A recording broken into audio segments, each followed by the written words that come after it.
I have hopes, but I want to believe that there should be concrete steps on which I can stand and bank my hope with faith and say something should happen by intervention for Ashgold to come back. Ashgold SC, once the pride of Obuasi and the third force in the Ghana Premier League behind the two biggest clubs in Ghana, Asante Kotoko and Hasselfolk, is currently disbanded.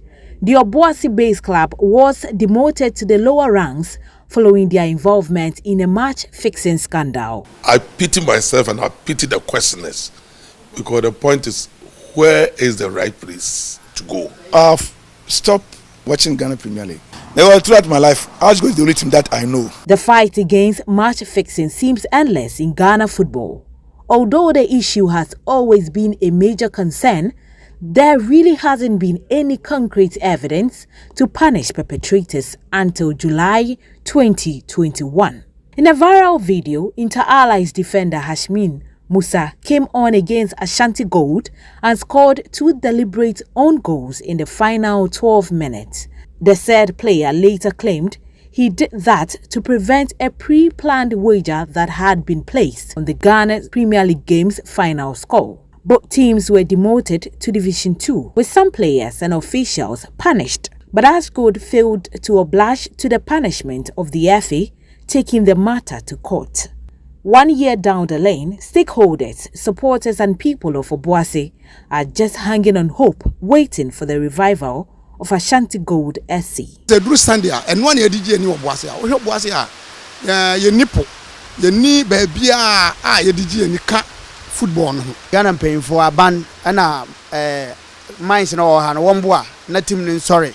Since its inception in 1978, Ashgold has won the Ghana Premier League on 4 occasions, one-time winner of the FA Cup and runners-up of the CAF Champions League. The Obuasi-based club was the baby of Anglo Gold Ashanti since its formation until 2018, where Dr. Kweku Frimpong took over the club after the mining company decided to release ownership rights to interested investors.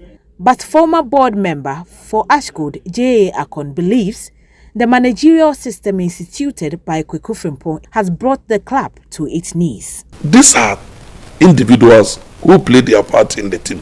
But even then, they couldn't have their way. They have to pass through a structure, reporting structure. So the structure was strong for everybody to play the role. But in the case of Dr. Frimpong, I think in the relationship, it lacks some ingredients in the governance structure. He also believes that the GFA was unfair to Ashgold as their reason for demoting the club was not factual. The chairman of the club was punished and the chief executive was also punished. So the question is, why was Ashgold also punished? Because looking at the development, Ashgold as a team was not a beneficiary of the betting. Many of the players of the club have joined other teams following the dissolution of Ashgold. But goalkeeper Dennis Votre opted to pause on football and divert to teaching.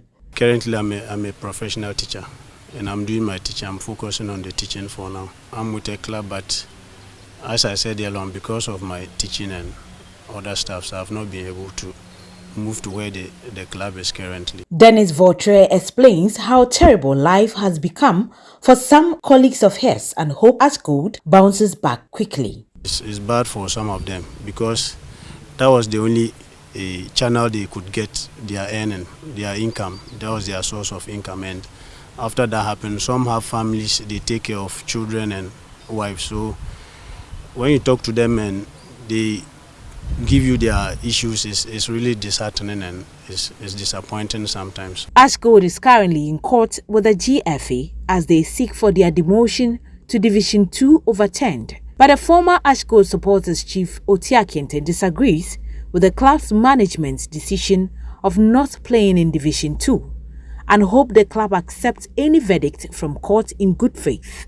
The MP for Basel, Kweku Kwati, promised that he will try to do all what's in his capacity to make sure that he gets some funds so that we will play even Division 2 and hoping that some few years to come, we will come back to Premier. But before we realize, then Mr. Kweku Frimpong has taken the case to court. Once the team has already been taken away from him, and if he decides that he's going to court, nobody can stop him. But has the punishment meted out to Ashgold and Inter-Allies kept match fixing in the Ghana Premier League, former board member J.A. Akon believes nothing has been fixed in the Ghana League. I think that one we should not allow it to happen. So I think people should be punished for engaging in betting. They should look at it critically. If they are convinced, as I do, that Ashgold by itself was not involved in the scandal, then they've not been fair to Ashgold. It's been a year that the people of Obuasi have been football starved after Ashgold rejected GFA's punishment to play in Division 2 following their match-fixing allegations. The club is currently disbanded. Players and supporters are hopeless. Their match venue, the Linkley Sports Stadium, is wasting away. But the people are hopeful the verdict from the court will bring some revival to Ashgold and bring it back to life. My name is Betty Yorson reporting from the Obuasi Linkley Sports Stadium.